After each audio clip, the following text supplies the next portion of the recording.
एक बार किशोरी जी ठाकुर जी से बोली हम बंसी बजाएंगे। जो बोले आप बंसी मत बजाओ। बोले क्यों? बोले बजेगी नहीं आप। किशोरी जी बोली अच्छा हमसे नहीं बजेगी। ललता विशाखा तुरंत आ गई, ये पहले आ जाए लड़वे लाल जी थे। था कही तुमने? बोले मैं यूं कह रहा हूँ कि हमारी शामाजू बंसी ना बजा पाएंगी। अच्छा हमारी लाडली जू जब चले ना तो उनके पामन की नूपुर उनकी ध्वनि पे राग रागनी वारे वारे जामे, और तुम यूं कह रहे हो हमारी लाडली जी बंसी ना बजा पाएंगी।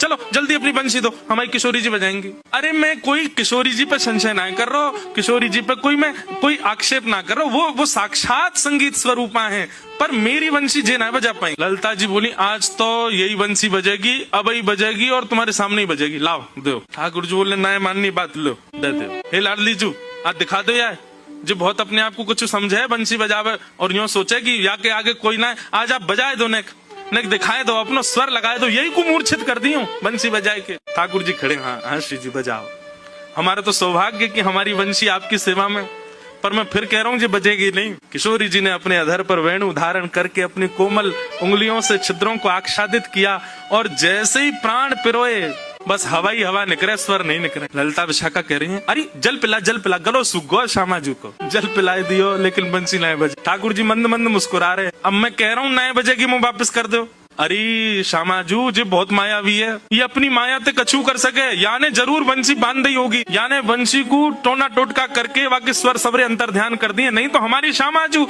कोई स्वर को कोई संगीत के वाद्य को स्पर्श कर दे, अरे स्पर्श मात्र से बजन लगे, ये बंसी क्यों ना बज रही है। ठाकुर जी बोले पहले वंशी वापस करो फिर बताऊंगा। किशोरी जी ने वंशी वापस करी। ठाकुर जी बोले अच्छा एक बात बताओ, आप वंशी को वादन करते समय मन में कौन को चिंतन कर रही?